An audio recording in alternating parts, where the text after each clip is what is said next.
We started in '03 as, I guess, as a studio project because Brenden had some studio time. And I really liked the songs, so I decided that I thought it should be a real band. And we started playing shows a couple months later, and fast forward maybe 4 years, we had started touring, and we went to Europe for the first time in 2006. And it just kind of snowballed from there. We wound up going to Europe almost every year now since then, and we decided to start going to some crazy places that we'd never been, and possibly other bands haven't been. So, shed light on any of that? Yeah, some things that we've done, bands that we've done. We just did Dubai not too long ago. That was fun. We've been to the Middle East a couple times, Israel, Turkey. We're trying to go back early next year to do, we really want to do Cairo. They got a plate full of problems right now. Morocco coming up, we're trying to do that. Madagascar. We did South Africa before. We're really trying to go back to Africa. They have a great scene there, south and north. Just a lot of places that other bands haven't gone, and kids really, want bands to come. Thanks to the internet, it obviously helped a lot. Music and everything is easily spread now, which is cool. So a band can start, and a week later, someone in South Africa is listening to them that people in their own state haven't even heard yet. So the internet is definitely to thank for all of that. But I mean, responses were great. The kids were awesome. I mean, technically, it's just the same as it is here, just in a different country with different languages. There's the same kind of kids everywhere.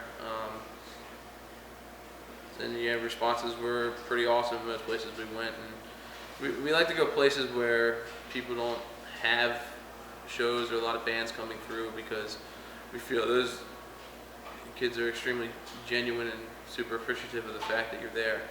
And we tend to see, I guess you could say, passion in its truest form, I guess. But it's just really awesome to go somewhere that no one else has been, or people rarely go, or people overlook because it's not going to be financially beneficial.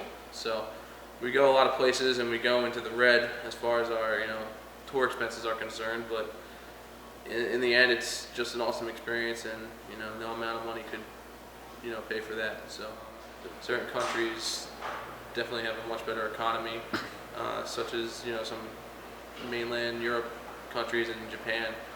Merch will fly there because their countries are loaded. But once you get to some Eastern European countries or some of those Southeast Asian countries where they make hardly anything, your merch sales tend to drop. Which it can suck because it affects how you can pay for your trip and everything. But I'd rather come out and go out of pocket and have a great time than be concerned about breaking even and making money. Hawaii was the only place we actually had any issues with, strangely enough, because I guess we played the Big Island, and I didn't even notice it. He and the other guys noticed it more than I did. But I guess in Big Island they don't like outsiders, people that aren't Hawaiians, being there, and they were apparently throwing rocks at us and stuff, and really creeping around. And two of the guys that were at the show actually helped save us, because the kid who did the show wound up leaving and not paying us anything and just completely left us. And so those guys put us up in a hotel nearby, and then let us stay at their house a couple days later, and took us around the cool things on the island. So that was really cool. But that was literally the only time I ever truly maybe felt scared, because when we go anywhere else, like South Africa or any other country, we're always with people from the area. So it's not like we get off the plane and we're like, all right, what are we going to do? And we just start walking around. We're with locals. They're not going to take us to the bad parts of town where we're going to get shot or something. So generally I'm never really fearful, because we're always in good hands. Cold cuts, and we do screen printing and embroidery, mainly for bands and musical acts and artists and stuff. Started out about 5 years ago in my mom's garage, and expanded into an oversized bedroom, and then 2.5 years ago I started renting warehouse space, actually across the park in a different suite, and I was petrified to make that jump, but it paid off. In 2.5 years later, I have a sizably larger place with actually a staff of about like 14 or 15 people. So it's kind of crazy that this, technically all was built up from hardcore and stuff. So if I wasn't playing in bands, I don't think I would have had the general knowledge to be able to build this, because kind of being the dad of the band taught me about watching expenses and all that kind of stuff, which helped out a lot when it came to starting this. So I guess the general gist of the idea, if you want the full awesome story of Russia from Dave's point of view, you can pick up Get This Right zine number 4 or something. 6. I forget.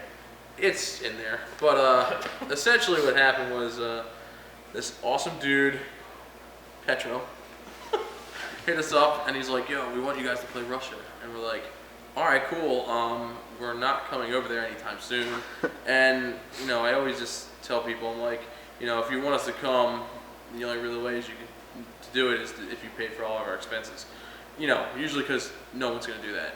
And he was just like, "Okay," and I was like, all right. So, and he said we could bring another person too. So I called up Dave immediately, and then it was like 3 months later, in March of 2008, we went to Russia for a weekend.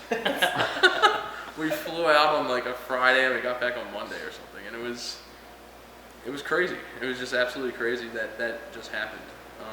And we played a show. It was pretty cool. There was a lot of covers at that show. Yeah. Hoods and Shattered Realm and Knuckle Dust. So that was kind of cool to see Russian bands playing those bands. But yeah, it was just really weird because we went to Russia for a weekend. How's the crowd out there, like, as far as the hardcore kids? I think you should describe the crowd. Okay. I theoretically went as a merch dude. So like we got to this venue and it's like, a bigger show, like a room the size of like I don't know, what would you say? Maybe like Club HP or something. Exactly what I was thinking, yeah. So like a couple hundred, whatever. So it's a bigger show. And I'm like, "Yo, I need to get a table, get the merch set up, whatever." And everybody's like, "Okay, yes, no problem." And I'm like, "Okay, cool." Then they just like walk away and like smoke cigarettes. And then I'd be like, "Need that table, bro." He's like, "Oh yeah, no problem." So like 5 minutes before he opens the doors, he's like, "Okay, here's your table." And then he just opens the doors anyway. And like all these like ridiculous, like bulging eyed, mouth breathing, like subhumans are like, I'm just like, "Get the fuck away from me." I'm like yelling at kids, like pushing them away. Dude, like some guy tried to pay with American dollars. Like, "Get the fuck out of here, dude." Trying to hustle fucking rubles. But yeah, they were fucking weird, man. They moshed terribly. If I remember, the way that Dave described it was, I think it was something out of the that New York hardcore documentary, that mosh video basically that came out. You know what I'm talking about? No? How are you talking about? Yeah, the guerrilla warfare. Oh, warfare. Yeah, you described it as guerrilla warfare, I think. It's weird seeing kids that definitely learn what they're doing off of like YouTube and shit like that. I mean, there's nothing wrong with that. I mean, you go with what you got, but it's really, you can tell kids that are like, "I see this move, I will do this move," and then it's like, they do it with what they think is, it's like when I do whatever I do, like I think I'm doing this crazy ninja shit. It's like you don't even know about, but what's really happening is I'm like a fucking like hippo taking tap dance, like fucking like C-trains across the floor. It's like watching a Bruce Lee movie and getting up. I could do that. Yeah, You can't. I'm not like Brenden. Brendan's like always been the coolest hard lasher ever, and he's the nicest kid in the world. Fuck you.